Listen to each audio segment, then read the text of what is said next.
Welcome to the Faith in Action podcast, the home of modern day Christian storytelling, where real people share real stories about our real God. Behind every breakthrough is a believer who chose faith over fear. This season, inspired by the parable of the 5 talents, we're diving into the lives of believers who made a choice to bury their gifts or build with them. In this space, God gets all the glory, Christ gets all the praise, and the Spirit gets our loudest hallelujah. So hit subscribe, tap that notification bell, follow, and engage with us on Instagram, TikTok, YouTube, and Spotify. Just search Faith in Action Pod. Let's jump right in with our next guest. Ladies and gentlemen, we have Pastor Bright here. What's up, guys? I'm just going to let you introduce yourself. Tell the people a little bit about you. So my name is Bright Hajman Bar. I am I'm a pastor currently. So I've been pastoring now for 2 to 3 years. So I love what I do. I've been called to do ministry. Currently, I'm at London Ghana's Day Church. That's where I'm the associate pastor of right now.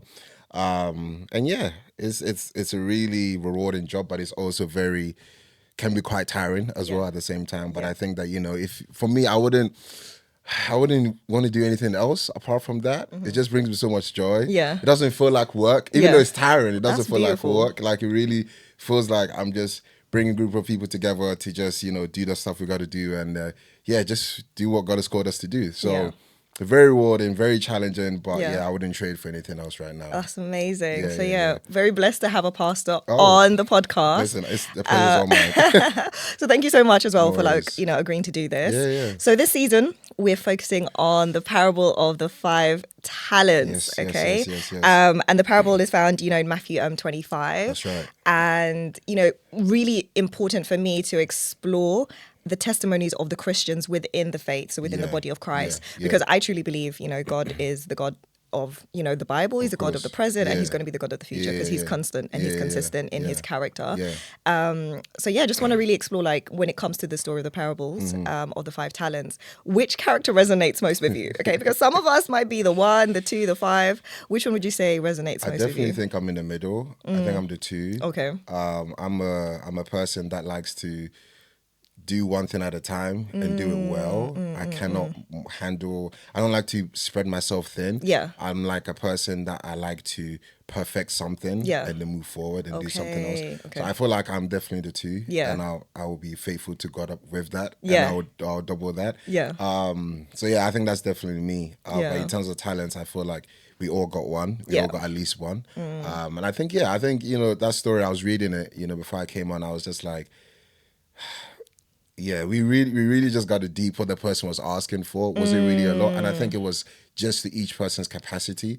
I don't feel like God asks us more than, we can provide, or less. So I just feel like he just wants us to be faithful to what we got. So I definitely resonate with the middle person. With the middle one. So you mentioned you loving to be able to focus on one thing at a time. And I think there are a lot of people who are like that, can't juggle, right? But I guess it's also applying yourself. It's not necessarily not being able to juggle, but it's making sure you want to apply 100%. So for you, what would you say is your reason? I've obviously just said a reason, but I don't know if it's yours. But what makes you want to focus on one thing and not have more than one thing on the go? I just believe that I'm called to, if I'm going to focus my attention on a specific task, it should be done well. And doing something well takes time. So for example, as a pastor, my specialty that I feel like I'm figuring out is doing series. So I think that's my gift. Even though we're not deep into that right now, I just feel when you say series, you mean a season, or episodes of, or not episodes, it's called sermons maybe, on a particular topic. Okay. Yes, and do part 1, part 2, part 3. So I like that. I've just realized that's something that I pick a topic. It could be any topic in the Bible.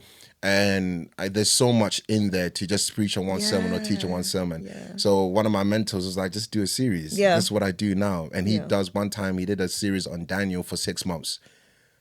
No, but there's a lot in Daniel. Yes, every single chapter. It's there's so many messages within each chapter. Right? So that's what you do is you help yourself out. You don't spread yourself too thin. You don't have to compact everything in one sermon. So for example, for me, that's what I'm doing right now with my congregation. So in January, I did a spiritual gift series for 3 weeks. I delved into it. In February, we did a love series on relationships and whatnot.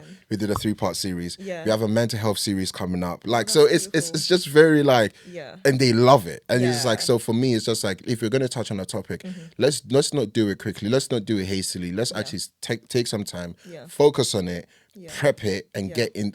I'm really worried about depth instead of actually just kind of, we've covered it or no. Like, I want us to get deep to it, you know? So it involves bringing experts. It involves people who are specialists in their field and whatnot to come and do that. So that's why I feel like for me, that's why I'm good at what I do in terms of like being good at one thing. And that's not just sermons, that's just in terms of everything. I just realized that's how I live my life, to be honest. No, I love that. I love the depth because it's my favorite types of preachers and the way I love Bible study.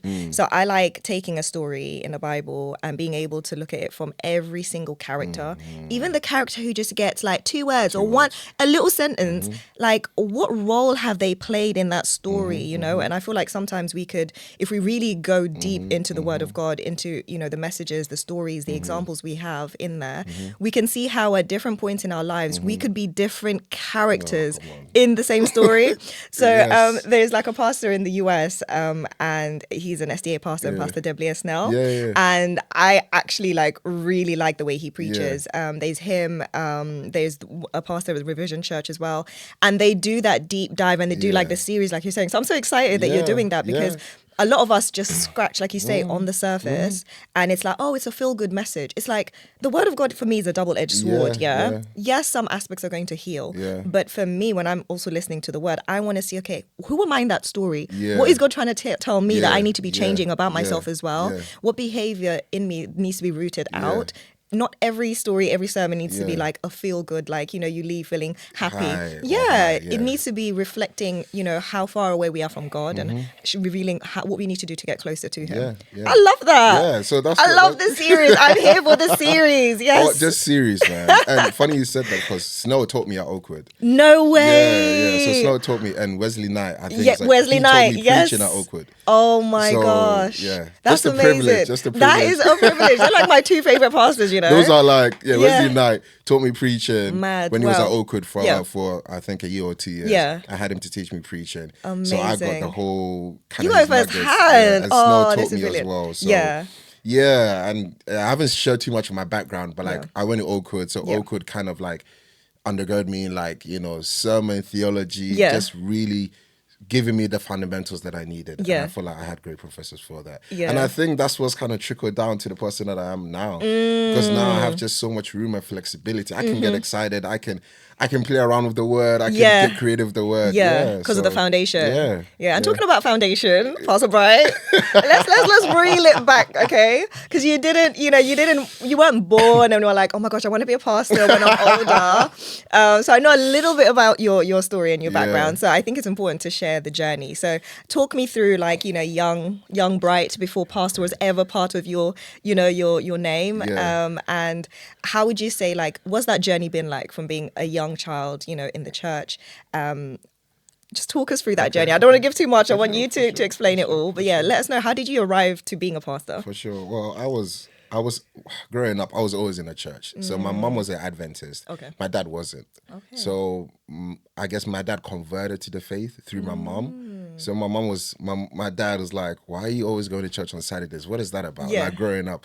And then my mom was just so lovely, so kind. It was like, you will know one day, right? So she would take us and we'll come back and he would just be at home. It's like, then after one day, he was like, okay, let me try it. Let me give it a go. You know, let me try go with them, And then after that, he just started going. He started going. And then he converted, he got baptized. It was beautiful, right? Praise God. So for me, I've always been in the church. Like, I'm talking about, I've been excited, Cyber school leader, choir conductor. Oh my God, everything. How did you, is it just in you? You wanted to just get involved? I think I don't want to sound big-headed, but I don't know. I just wanted to lead. Like, I just had a passion for it. I had an excitement to just teach, to just, I would just be like, I think I can do that. You know, I think I can lead a choir. That's amazing. I think I can teach that. You know, that self-esteem and confidence. Can you bottle it up, please, and sell it? Because we all need a little bit of that. I just growing up, I was just like, I think I can do that. And you have the aunties and the uncles just praising you and affirming you, like, yeah, you're a good leader. And I think they just kind of instilling that in you. You're just like, oh, okay, I am good at this. And then your peers also affirming you as well. So then I was just always doing. I was always involved. And I think one time, I was going to school and doing all that. But I think one time, like, I drew closer to the word. Like there was a youth leader that came. There was the pastor of our church at that time. His son came to the church, and he and his wife just started like to take the youth under his wings. So he was like teaching us Bible on like Sundays and whatnot at his house. And I just kind of drew deeper into the study, right? And then after that, a whole bunch of us got baptized. Like we're talking about like 20 youth, like, and it was really because of him. His wife, like his family, they just kind of taught us the word and whatnot. Amazing, right? Phenomenal. And then after that, I just felt like, even after that, I felt this zeal, this passion. Like, bro, I was reading my Bible like crazy times in the morning. Crazy. I used to wake up early. I just had this fire, this burning passion in me. So I was always involved in the church. But in terms of the call, like the call was funny. So I was in my room. I was in my room and I was reading the Word of God, right? And then I just felt, one of my boys actually said that he felt called to ministry. Like he told me this like, I don't know, like 6 months to a year ago. And I was like, are you sure? Because pastors for like old men, like, or like, that's what we knew. Like, I never entertained the thought like of a young person being called. And I was like, yeah, bro, I feel called to do this. So I think God used him to kind of introduce the thing like, it's possible. Wow. So then I was like, oh, people, sometimes when you see somebody doing something at your age, you're like, oh, then I can do it too. You're my age, right? Yeah. So then after that, still kept serving in church. I was reading the word. And then after that, like I felt a strong call when I was reading the word one day. Like imagine this has been building up.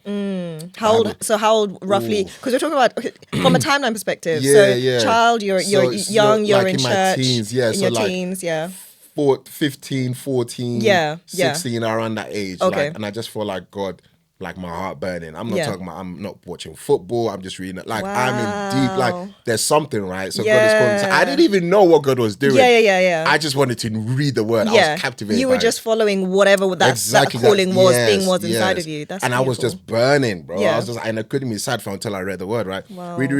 And then God, I felt the word that I got. I could, if it was audible, it was, I'm not only calling your bro, but I'm calling you too. Wow. Like that was it. And that's the invitation. That was it. So I was in my room. Wow. That happened. I'm calling you too. Yeah. And when I heard that, I closed my mouth. You were like, I was literally in my house. There was nobody at home. Wow. I was in my room. I was reading the word as I always, and God was like, I'm not just calling him. Like, I still remember like it was yesterday, I'm calling you too. Yeah. And I slammed in my Bible. Yeah. And I was like, no. No. Yeah, of course. I was like, no. I'm serious. Like, I was like, no, I'm not doing this. Yeah. And then I ran out and I was pacing my room. Yeah. And I came back and it was on me. And then I broke down crying. Wow. I was like, no. I was like, no, please, no. I cannot. Like, I was like, flooring. I was like, oh my gosh, God, please, no. I was crying because for me, the weight of it, I was like, this is not it. Like, I'm not, and for me, and I think that's why God has kept me till now, because my call did not come from a human being.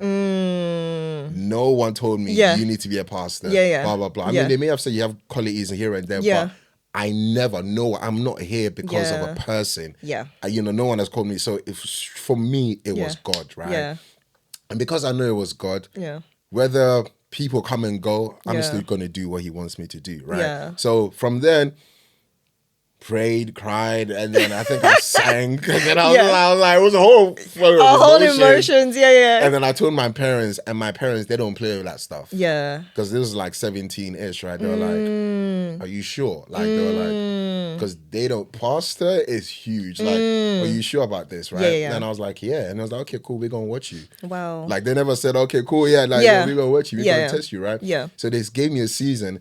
And then I was doing more, even more. And then they were like, all right, cool. Well, so that was a little bit of like the calling. That kind at such a young age, 17. Oh my goodness. 16, so then I guess there's so much to explore, which I'm making mental note of. But then, so from now, the age of 17 to where you are now, early 30s, really early 30s. Wow. I'm older than you, I know. So I'm like, I'm just a bit mid, but I have to say you're one of us. You're one of us now. So like from like 17, then how would you say like, the next decade, over a decade sort of went? Was it filled with just like, did you go immediately to like, pastoral university? Did you immediately go into the field? Did you work anywhere else, or did you literally throw yourself into this? I was doing A-levels. So during A-levels during this time, I had to pick university choices. So for my A-levels, I did like religion and philosophy, government and politics, English literature and language, and sociology. So all the humanities. I figured out that's my strengths. Yeah. The sciences, the maths, my brothers can have. Yeah. I'm here. Let me stay in my lane. I'm good with stuff like that. Right? Yeah. So I was going to study theology at King's College London. Okay. That was my first choice. Oh, they do theology at King's College? Yeah. What? They're known for that. I didn't know that. I mean, I'm not in your world, so I didn't know that. If anyone wants to be a pastor, they can look at King's College. What? Yeah, King's College is like really good for theology. Right, okay. So that was my first choice. Okay. I got in. Yeah, amazing. Praise God. I got in. And then I went to, this is how God works. So I went to camp meeting. Yeah. You're going to laugh at this. Go on. I went to camp meeting and the Aeolians from Oakwood University came. And Wesley Knight was preaching that camp meeting. No. So I approached Wesley Knight and I was like, yo, dog. No, you were the American accent. No, I was like, yo, dog. I feel like I'm called to ministry. It's like, amazing. What's your name? It's like, Brian. I was like, oh, you should come to Oakwood. Just like that. What? You should come to Oakwood, Brian. What? I'm just like, wait, what? What is Oakwood? I didn't even know about it. Oh my gosh. Then I started speaking to some of the Aeolians, who came from Oakwood. And I was like, yeah, come to Oakwood, bro. Yeah. What's an Aeolian, by the way? Oh, sorry. Aeolian is the choir. It's the Oakwood University. Oh, they're choir. Yeah, they're choir. You hear Aeolians. I'm thinking, before someone thinks we're talking about aliens out here, like. No, the aliens got Aeolians, right? Aeolians, so okay. So that's the choir. Okay, that's the choir okay. of Oakwood University. Okay. A really, really amazing choir. Okay. They came down to sing. There was special guests. And Wesley Knight came. So the Oakwood people came. Yeah. And then when I was speaking to him, he said, you should come. I left. I said, okay, I'm going to Oakwood. You were that convicted. Listen, like the call. That is Rima, I don't think you're listening to me. The call. When God tells me, when I know God's voice in my life, I'm gone. Yeah. There's no question. There ain't no one that can stop me. Wow. That's amazing. There ain't no one. Because for me, I can't shake it off. I can't shake it off. And now God is now responsible for carrying me through that. Yeah. Yeah. So I got accepted to King's, to Nottingham, to Birmingham. These are my three choices. Yeah. Everything was good. Gonna get tuition paid and all of that stuff. My parents were happy, cool. Yeah. They had this, because I went to like Harris Crystal Palace, they had this like joint program that if you can go to King's and you finish, you can come and teach religion and philosophy at Harris. Okay. So it was this thing, it was already done. My philosophy teacher went to King's. She was like, hey, Brian, you're set. You know. And I was like, cool. So I came home, dropped King's, started applying to Oakwood. Wow. Let's literally the same week. Told my parents, they were like, "You're out of your mind." And I said, "Yes, I know, but I'm going to King. I'm going to Oakwood." Yeah. Applied, did a visa thingy. Had to get a visa to go to America, and that was a whole different thing. Oh my god! I got denied my visa like 6 times. Like not the devil trying it. So I got denied my visa like multiple 6 times. And you still persevered. I'm sorry, that's a whole nother testimony itself. We're going to have you for like 10 episodes. This is what I'm trying to tell you. So I got denied like 5 times. I don't know. Either they didn't believe my story, or they weren't convinced, or they didn't see why I was dropping Kings to go to Oakwood. So many questions. Yeah. And I was nervous, bro. Like I just want to go to America. I just want to go steady, right? Yeah. So, and then the 6th time I prayed. I came home, my brother and I would go, and my brother was so persistent. He was like, God's called you to do this. We're going to do whatever you can. Came home, I prayed. Like at 2 a.m., 3 a.m. I got up and I said, God, you've called me to this journey. If I don't get it this time, the 7th time, I would take it as your no. Yeah. Cool. That's it. So I prayed, woke up in the next morning, my final interview. Yeah. Now, school's about to start in like 2 days because I've been applying way to kind of get my accommodation. So time is passing. I go, another part as well, like I'm so nervous on the day. Like you have to do like a fingerprint test, like the first part of the biometrics and whatnot. And they say like, don't have any cuts on your fingers or anything like that because you'll mess it. I cut my finger in the morning. I'm like, no well, you know way. what? If there was ever a day to not get it will be today. Yeah. Cut my finger, it's bleeding. So I'm out here trying to go to the embassy, trying to stop the blood. Oh my gosh. It finally stops. Yeah. And then I get there. Yeah. I put my fingerprint down and it's green. It works. I'm like, okay. Then I go through to the interview. Yeah. And then the lady that I got was the lady that denied me one of the other times. And she was like, I've already rejected you. I can't do this for you. But the Lord said, your enemies at the table. I need to bring somebody else. Somebody else needs to come and say, I get a new person. Yeah. The person looks at me and like, you've been like rejected, like, bro, a lot of times. Oh like, my gosh. what is going on? Yeah. And I realized this is another testimony. I was too embarrassed or afraid to tell the people straight up that I was going to do ministry, that I was going to be a pastor. Wow. I was afraid. I was embarrassed. Yeah. I didn't want to see how people would look at me. Like, you know, pastor, what is that? Right? Yeah. But this time I had nothing to lose. I was like, listen, I told him, I was like, God has called me to be a pastor. Wow. He has called me. And the reason I'm going to this university is because this is a Seventh Adventist institution that he's called me to go to. Yeah. King's is not. All these things, they're not. I'm going there. Yeah. So if you would grant me the permission, I would be very grateful. At this point, I was over it. And I was just giving it. And he just looked at me. And he goes, okay, cool. So then he starts searching up, what is a Seventh Adventist on his computer? Yeah. I'm like, Seventh Adventist denomination. He was like, who is Ellen G. White? And I was like, what? Like, why are you asking me this? And I'm like, I'm explaining like, oh, she's one of the pioneers of blah, blah, blah. She goes, what is the diet a Seventh Adventist is supposed to subscribe to? I'm like, not you ministering. Yeah, I'm just like, health?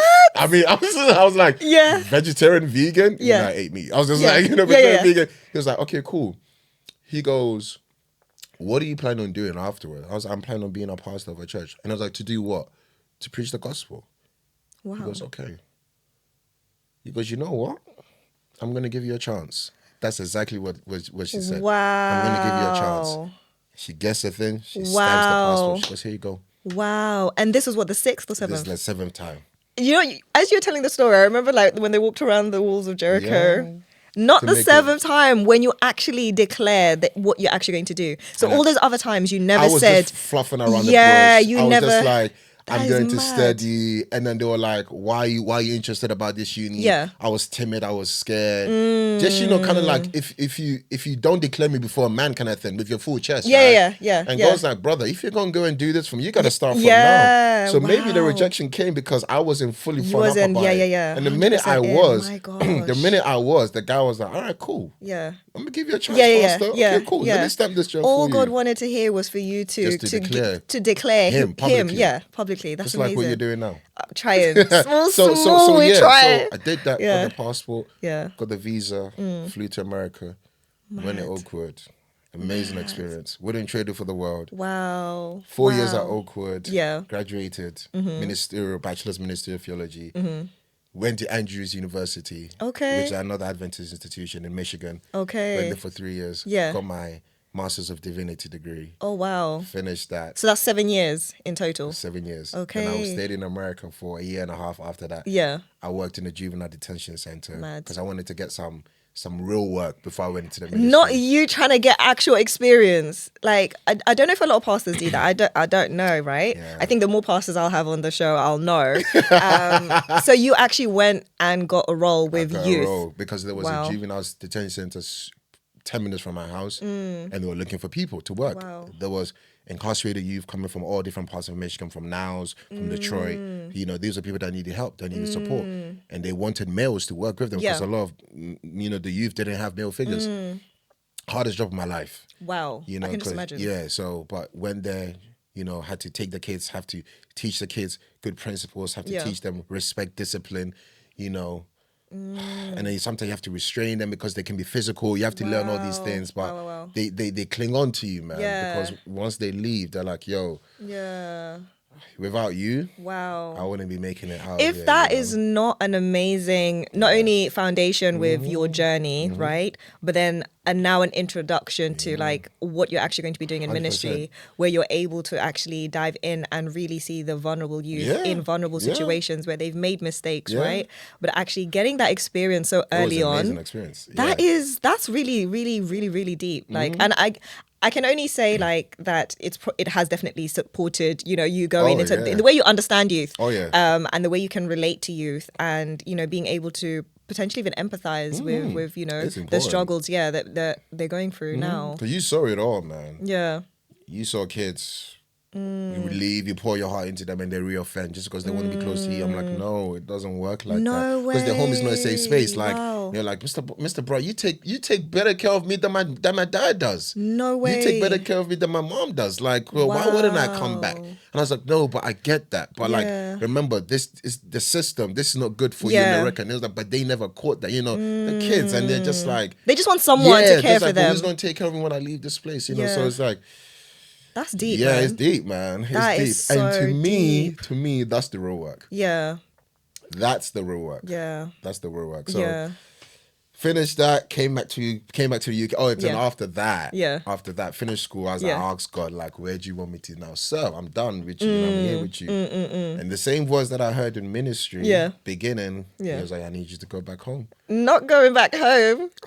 How did you feel? You weren't happy? You wanted to stay in America? I did, man. I wanted to stay. I wanted to. Not even telling you come back. I mean, by that time, it had been 8 years. Oh yeah, that's so true. That's like majority of your adult life, right? That's crazy. Like, me knowing myself, me saying, now I'm kind of like set, like, you know, but like, I was figuring out, and I was like laying some roots down. You know, I had an apartment, I had a car, I had all these things. Oh my gosh. And then I even had some offers in America to pastor there, but I took it all before God. I was like, listen, man, I did some interviews, like the offers have come. Yeah. So I went into my space to just kind of like shout out the noise and hear what God is saying. I was like, Bright, drop the offers and go home. I was like, you better go on that plane back to the cold, dreary England. Listen, what? But I couldn't shake it. Again, I couldn't shake it. And my parents, again, did not understand. They were like, what is going on with you, boy? You know what I'm saying? It's just like, but I was like, no, God has called me to do this. Yeah. And I don't know, he didn't put a time limit on it. He just said, go. Yeah. And then I just got on a plane. Yeah. I felt at peace. Yeah. I came, and now that's a whole different testimony when I came back to even where I'm at right now. Yeah. What God did, how God do it for me where I'm at now. It's like you have to trust God. Like, you have to. When God says that, when God tells you something, he makes himself responsible for you. Yeah. And that's why I've never stressed out. Like when I came back, I wasn't hired immediately, so I needed to work. I hadn't been in the UK for over 8 years, so it's just like everything was new. Yeah. Some of my friends had moved on; they had moved to different places. I needed to start a new community again. It was a whole new thing. Yeah, yeah. And I needed to get a job like ASAP. Yeah. God provided. Started working in Croydon, and then after I did that for 6 months, and then worked for the borough of Camden. I did that for like, I think 2 years while I was working as a pastor, volunteer pastor at the same time. Wow. Yeah. Then I got a church, man. And then now that's where I'm at right now. So the journey. That is a deep journey. I mean, there is just so many things you mentioned that I want to go into. And I think like my first question would be, so you spoke a lot about how, you were poured into when you were younger. Yeah. And I think like that's something that's quite important. And I think even for anyone who's listening, if you have any young people around you, who you see them doing good things, like not everyone has the inbuilt self-esteem, confidence, conviction that you have, and sometimes people need that encouragement. They need that you're really good at this, you're really good at that, because you don't know how God is trying to speak to that individual. So if you do see them, right, having some skills, having some talents, having some gifts is important to reaffirm that to them. Very. Because I feel like that's something that you've mentioned quite a lot. Another thing you mentioned as well is your parents. And yes, they didn't understand. Now I know with they didn't understand, there's a lot behind that statement. And that's only because I can think of like my journey coming into the SDA church. I was born and raised Catholic. So like when I started, practicing certain, beliefs of the Seventh-day Adventist Church, like, not eating pork, shellfish, stuff like that, my family weren't as supportive. And whenever I say they weren't supportive, like it's so deep if I go into how they weren't supportive. So I want you to just talk about how these are people who are closest to you, right? These are the same people who've encouraged you, who've told you, you're good at this, you're good at this, you're good at this. But when you're saying, God's calling me, they're not understanding. And it's like, but hold on, you said I'm good at this as well. So how would you say like you've navigated, have you navigated that experience of your loved ones encouraging you, but at the same time, not getting it when God is calling you? Like, what was that actually like? Sorry if I'm going deep, but I think I'm so glad you asked that question, because that was what I was faced with at the value of decision. There are some times that you have to, it just has to be you and God, and no one will get it. Sometimes even your spouse won't get it. You know what I'm saying? And I think it was for the first time ever in my life that God was like, this is between me and you. So for example, this is how it worked, right? I did interviews. I got a job offer. They knew I was doing interviews. Probably they shouldn't have. Probably I should have kept all of it a secret. But they knew, right? My parents, my brother, all of that. And then after that, I got an offer. They were happy. You know, they were like saying, this must be God, right? I'm like, no, hold up. Let me bring this before God, right? And God was like, no. Drop it and go home. And God was so strong with it, Narima. He was like, don't even wait till the morning. Wow. Send them an email right now. I got the email at like 9 p.m. Send an email by midnight and call them in the morning because if you sleep on it, you may change your mind. Wow. Send them an email 12 a.m. I got a call at like 6:50 a.m. from the conference. Wow. They were like, what happened? What did we do? Did we upset you? Now, bear in mind, there were like 6 other pastors applying for this position. Wow. I had like multiple interviews. I had an interview with the conference. I had an interview with the pastor that wanted me. I had an interview with the elders. I had an interview.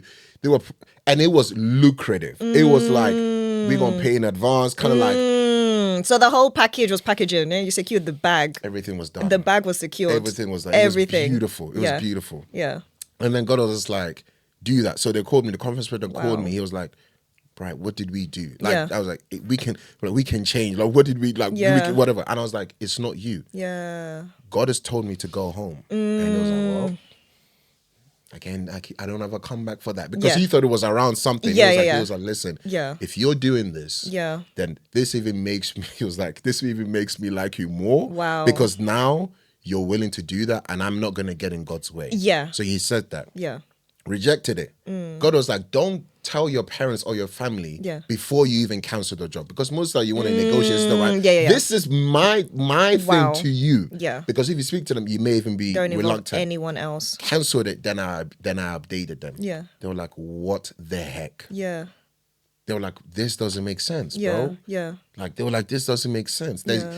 You have nothing here in the UK. I don't know, the conference president, they know me, blah, blah, blah. Like, you know, whatnot. So I guess to answer that question is that sometimes even our loved ones or people, we see this kind of Christianity and Christian faith as this upward climb. Like it's towards like success. That's not it.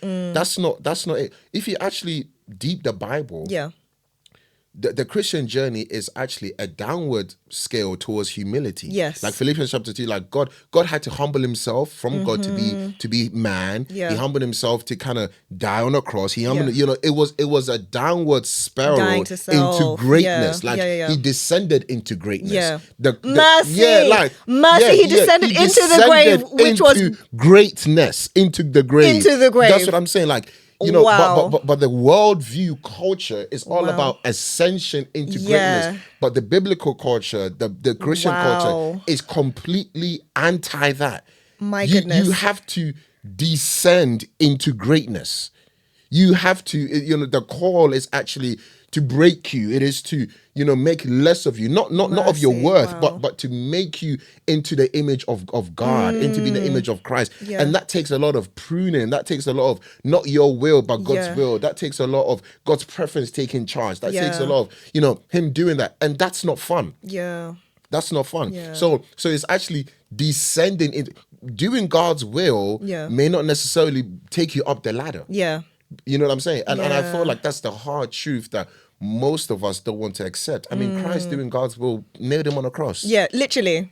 are we going to be nailed on the cross as well? It nailed him on the cross. You know what I'm saying? So I feel like, this condescending of being into greatness, like from God to be man, then to be sin, right? Take upon sin upon him, and then to die, and then after that he ascends. Yeah. Then after that he resurrects. Then the Father says everything is now underneath your feet. Is now underneath your feet. But we first have to descend. I've never heard it said like that. We have to go down. I've never had it said like that. And you're so right. And I think that's what a lot of us, even Christians, right? Just unknowingly, we don't. What you've just said, I'm sorry, but I'm still trying to like it's so. I've never seen it. You have to descend into greatness. And I think, like you said, a lot of us don't see that. So when your family are seeing, hold on, no, but everything is set. And this is all your life. Oh my gosh. All of the money, and bear in mind, my parents were paying, we had to take out loans. Yeah. All of our investment, and that's what I got it. I get it. Like, we've all invested in this. This is your big break. Yeah. Why are you not taking it? Yeah. What is going on? Yeah. Help us understand. Make it make sense. Yeah. And I was like, that's so crazy. You say losses, yeah? Yesterday I was listening to, there was a sermon on Adventist Radio London, and I caught it. It had started, and it was on Mark 10, and it was talking about the parable of the rich young ruler, right? And in it, like the pastor, I didn't get his name, but he was basically saying that what we think is a loss is a gain to God, because when we are losing these earthly things, these material things, when we're losing parts of ourselves, we're actually gaining. Do you know what I mean? Salvation. We're gaining a character like him, and our gain is his gain. Do you know what I mean? And the fact that you just mentioned losses, it just literally is just tied into the sermon I was watching yesterday. I'm like, oh my gosh, do you remember who the preacher was? No, they didn't mention the preacher. So I've heard that statement in a sermon. I'm not sure if it was Henry Wright or not. Yeah, I don't know. I've never heard this preacher before. Okay. It was just on the radio, so I couldn't see it. But I went and read Mark 10 because I was like, oh my goodness, no, hold on, let me look into this. And you're so right. And so then, how would you? I want to just get into like. You've said your calling, the voice of God was so strong, right? So even when you're faced with family members, those closest to you who just do not understand it, was it that conviction? Like, what was it that you were able to say, actually, I love you guys, but I'm still going in this? And it might have felt like did you feel like you were going at it alone for maybe a period of time, or did they eventually get it? My dad, okay, cool. So this was during COVID time. I was coming back as well. So when after that, like the lockdowns. Oh my day! No, this is too much. Yeah, they're like, do you not see the world? It was crazy. It was like Black Lives Matter. Yeah, I just graduated from Andrews. We didn't have a graduation because of COVID. Wow. It was all online. Yeah, it was a mess. Wow, it was a mess. And on top of that, you want to come home. Yeah. Like, what's going on? Yeah, stay where you're stable. You know what I'm saying? Yeah. So it was that, but during this time, the reason why I kept going is because COVID for me was a time where God came through big. Like, I prayed a very specific prayer after my graduation. And I say to people, don't pray this prayer unless you really want God. I was like, God, show me your glory. Like, show me who you are. Like, they're directing your steps to me. And he started just pruning, cutting, doing whatever. Yeah, wow. And after that period, it was just God and I. Like, more, I guess it's funny because I think it goes back to the initial call, me reading the Bible again, because, you know, when you're studying, there's a lot of reading, but now you're just working, it's just Bible. You're just working. So the God's voice became clearer to me. Okay. And the path to where I wanted became clearer and clearer. Yeah. And when he finally made that thing strong upon me, that kind of conviction came again. Yeah. So it was, and I couldn't shake it off. I was like, I want to do God's will and I want to be in this, right? So I did that and I moved. So, and God was clear. And since I know my parents and I love them, my family, he was like, you already know these folks. They're going to make you go crazy if you, so take this decision alone. Yeah. Take it. Wow. And then update them. Wow. They didn't understand. And then I think like the last week when I was about to fly out, my dad was like, if you're saying God has called you to this, then okay. Yeah. He was the only one. He was the only one that kind of gave me that little whatever, right? So this involved now, okay, selling the apartment, like to turning over the lease, like paying my final, selling my car, like, you know, doing anything, like sell everything and leave. Like, it's crazy. Literally what God said in Mark 10. You need to go back and sell everything. Take up my cross and follow me. It's literally, I've never ever in my life felt like I have honored God so to the T. Like, for example, Abraham, like, get up and go. I will show you a land. Yeah. It was literally a get up and go. Leave it. And during that time, it got worse because people from schools from Oakwood were reaching out. I would see like posts on Instagram, on Facebook. We need pastors in the North American division. We need pastors in Kentucky. We need pastors in Florida. My mind, like, and it was like, turn that stuff off. Yeah. I've already told you what to do. Yeah. So then came to the UK. They didn't see it. And then after, within a month, I had a job. Mercy. That's what I'm saying. Like, I knew people in the UK that were still struggling to get employed. I came within a month, I had a job. God was like, I told you. Yeah. Got a job. Did that for 6 months. Like, God, the pay is not cutting it. I need more. Yeah. Got me into the council. Wow. 6 months after that. And guess what? How it happened. This is how God works. I worked in a council. I didn't even know the UK government, UK social policy and blah, blah, blah. Yeah. I applied for a job. Yeah. The salary looked good. And I was like, I want to try. I didn't hear nothing from them for like 2 months as I'm doing this job. They reached out to me. They reached out to me. Yeah, 2 months. I thought it was dead. I thought it was gone. Reached out to me. They were like, hey, we see your application on file. Yeah. And I was like, you should want it. I was like, yeah, sure. He goes, it's in like social work, social policy, blah, blah, blah. Like, you know, safeguarding and all like that. And I did an interview. I was like, if you give me an interview, I will be willing to do it. Yes. So they asked me, like, what experience do you have about youth? What experience do you have about safeguarding? What experience do you have about safeguarding? I was like, what experience don't I have? Do you know what I mean? And when I told them about working in the gym, I said, like, yeah, you're hired. Wow. You're hired. Because what you've dealt with supersedes anything you're going to do with you. God was preparing you for where he was taking you. And you couldn't see it. But then now it's like, what? This is wild. Sorry, I'm sorry. No, I'm sorry. Because now I'm deep in it again. I'm like, this is mad. And he was like, you have to trust me. Trust. And I got the job. It was, I worked. She was like, the woman was so fascinated by me. We stopped the interview. It was like, you got the job. Let's talk about you. Let's talk about you. Now imagine that. She was just like, yeah, let's put that to the side. Yeah. So you're in America, huh? Michigan. How was that? Yeah. We're having full-blown conversation about American culture. Yeah. And she goes, hey, Juvenile, you were a youth specialist? Like, yeah. And I was like, so you really worked with them? I was like, I was in the cell with them. Yeah. I saw kids self-harming. I needed to go and intervene and bring them to safety. Call the police, take them to the hospital. Like, I was like, you were the front line, as front as it can be. Literally. She goes, and here, you're not even going to be seeing kids that much. Yeah, I'm like, are you even like, yes, it is. This is what I want. Give me the money. Give it to me. Did that. And God was like, this is going to be your intermission, your break, while I get you into what I called you in to do it. And that was a whole different testimony. Wow. Worked with them at church. Yeah. New administration came in. Yeah. Saw that I was working voluntarily for free because I wanted to pastor. Yeah. I was at Kennington, Lewisham, Downham, just doing working. Yeah. While I was doing my 9 to 5. Yeah. President came in like, yo, you've been working for free and you've been doing this. If there's anybody that deserves a chance to do this, it's you. And God was like, now it's time. Mercy. That's beautiful. And dropped Camden, thanked them for my time. Yeah.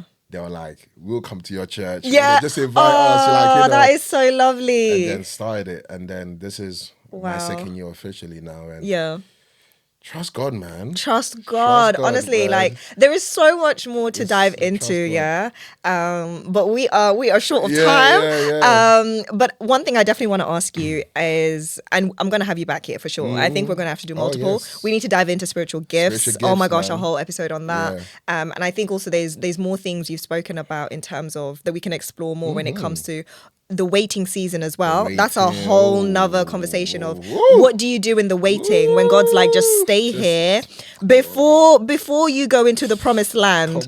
Just stay here. What's the wilderness look like? What does that wilderness look like? Yeah. So we're going to have to definitely dive into that. But what I want to ask you is in terms of scriptures, right? What would you say? You can choose either a Bible verse that carried you through or like maintained you over the last decade, or maybe even a Bible verse that right now is carrying you through, that you would want to share with everyone else. I think for me, what the book I was reading when I was in the wilderness period, especially in America during COVID time, when I needed to fill my head with God, and I don't know, it was the book of Hebrews. Hebrews was just so, it was speaking to me. It was like, Jesus has conquered it all. Like he is the high priest. He would take care of you. I just needed assurance that I'm going to take care of you. Yeah. And I feel like God would like be like, I got you. Like I got your back. Like I've done it all. Like in Hebrews, I believe it starts with the first chapter. Through various times and various places, God spoke to us through prophets, but in these last days, he has decided to speak to us through his son, right? So it's like we have the full revelation. Yeah. And I have probably never felt so close to God, so intimate before during that period, even though it was a wilderness, even though it was during pandemic, even though it was during Black Lives Matter time and America was going crazy, even though during that terrain, I had peace. Yeah. And, and I think that's when the Bible tells us when the peace that passeth all understanding, like hell could be breaking all around you, but you could have peace. And I had that peace. And I think because I had that peace and God gave me that peace, I had to honor him in order to keep that peace going. So for me, it just became a place that God and I are good. Yeah. You guys just have to follow. If you don't, God, that's your business, but God and I are good, right? And I just feel like I also kind of felt, I just kept reading. I had to keep reading, like, Abraham really did go, right? Yeah. Like, really did happen, and remind yourself. Like, I'm not crazy. Abraham did go, right? And I started, man, when God opened your eyes, I also felt like doing that. God opened my eyes to the scripture in a beautiful way. Wow. I saw different things. So like, for example, Paul's ministry, when Paul got knocked off, that when he was knocked off on the road of Damascus, and when he received his sight, do you know the word that came straight after that? Which was that? Immediately, Paul went and started preaching the gospel. There was no waiting. I spoke to my mentor, and it was like, you have been called, Bright, to go. Yeah, because everything you're telling me, God has called you. Is immediate. Yeah. And he was like, don't wait. And he was like, Bright, this is it. It was like. And Narima, this is the reason why the sequence it matters. Because if I waited a month, I probably wouldn't have gotten that job when I came. Yeah. Camden may have never happened. Juvenile wouldn't have happened. I would. You just don't know. Don't know. And this is why crazy faith has to come in, because I cannot see the future. I cannot tell the climate. I cannot rationalize different things. And I talk about this in my spiritual gift series. The people that have the spiritual gift of faith, they are. That's one of my spiritual gifts. Listen, that episode is going to be mad, because when I talk about how, anyway. Because that, like you're talking about, Abraham and Sarah going, they don't know how the crop is going to look like. They don't know, they've been promised a son. They don't know whether it's going to come true. They're leaving their family to go. This is crazy faith. And it has to be a gift. Yeah. Because it's just crazy. So to me, those were the scriptures. Hebrews helped, and then looking over people that have been called and studying their journey, because I felt like I was being recalled again. Yeah. And what that looked like. So reassessing their journey. Yeah. And I was like, God, this fits with me. This is perfect. It's like, okay, cool. And then going and then coming. Coming home was the big test. Yeah. It was like, now you're here. Yeah. This is reality. So now you have to deal with the externals. Yeah. Finding new community, finding new church community. Yeah. What work do you want to do? You know, but even during that time, it wasn't smooth sailing. There was still a lot of prayers. There's still a lot of like Abraham be like, yo, you're gonna give me a son. Where is the son? Where is he? Praying, where's this crying promise? out to God, like crying out tears, like, God, like how long? And I think I've been told, God's like, after this shit, if you don't give me nothing, I don't know. I was getting to that point. And God being so kind, he knows our limits. Yes. And he knew, like, Bright, you can't do one more year. And then at the right time, he honored it. And I just feel like God being so kind, when the time is right, he will honor the promise. He'll honor the promise. Yeah. I was actually going to ask you what one piece of advice, but you've given so much advice, like, honestly, like, but if you could put it in just one piece of advice that you'd say, let's say, and specifically for someone who is struggling with following God's voice when everyone else is saying, nah, but look at what you have, and God's calling you to do something that is going against everyone's way of thinking around you. What one piece of advice would you give to that person? Crave the peace of God. Crave God's affirmation more than anything. It will give you peace. Yeah. Above anything else, because for you not to do what God says, and even for you, and if you were to be in a more of a luxurious position. Yeah. If you're really a follower of God, you will never have peace. And to me, that is paramount to anything. Yeah. That's why I'm still here. Yeah. Because I still live in peace. Yeah. I still live in purpose. I still live in calling. Yeah. And to me, that's more important than anything else. Because to get anything else outside of his will, may be lucrative, maybe whatnot, but God is not in it. Yeah. Then what's the point? Yeah, it's not peaceful. Then what's the point? Yeah. Like, okay, you could be living in a mansion, do whatever, but what's the point? You're outside of God's will. You're pleasing. Oh, so now you're going to sustain yourself? Exactly. So I would just say, listen, there's going to be so much joy when you finally to say yes to what God wants you to do. Yeah.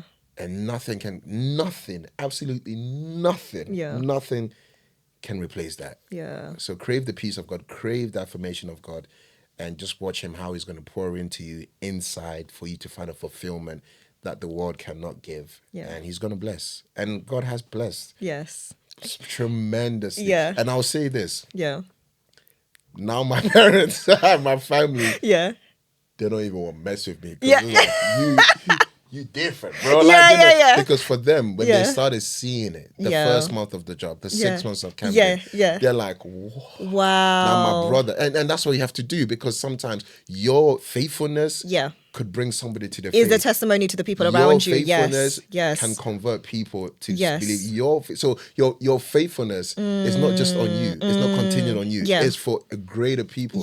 Jesus' faithfulness made his brothers believe in God. Like, it's deep. Like, you have to be faithful, you know, so. No, that's beautiful. That's beautiful. I guess in closing, is there any socials you want to share? Like, where can people get involved? Because you've been doing a lot. I'm sure a lot of people are going to want to follow you and follow your journey and support you. So you mentioned you pastor at London, Ghana. Yeah, pastor at London, Ghana currently. London, Ghana is the church. Their handle is LG_youth on Instagram. Believe it on TikTok as well. And my handle for Instagram is Bright, BRIGHT _AGAGY on Instagram. So you're just gonna find pictures of me and me doing ministry. And also opportunities to get involved. If anyone wants to get involved, should they reach out to you? Reach out to me, please. Okay, good. I'm always looking to partner with different churches. I'm always excited to partner with new churches, partner with new people. You know, wherever, hit me up. Like, different people have reached out to me, want to partner with myself or even LG Youth, or like want me to speak or whatnot. And listen, I want to be an expert in my field. So if you're an expert in your field, it does not matter what it is. Reach out to me. Amazing. I want to be linked with entrepreneurs, businessmen, like lawyers. There's a space for you, for me, in terms of in ministry that God has called me to. So yes, reach out to me. Amazing. Thank you. Honestly, so we're going to have you back on. So this is like part 1 of like maybe 10 parts. But honestly, I've enjoyed our chat. This was amazing. There's so much to explore, you know, in future episodes. So thank you so much. Thank you, Narima. Thank you for watching this episode. Don't forget to hit subscribe, tap that notification bell, follow and engage with us on Instagram, TikTok, YouTube and Spotify. Just search Faith in Action Pod. See you on the next episode.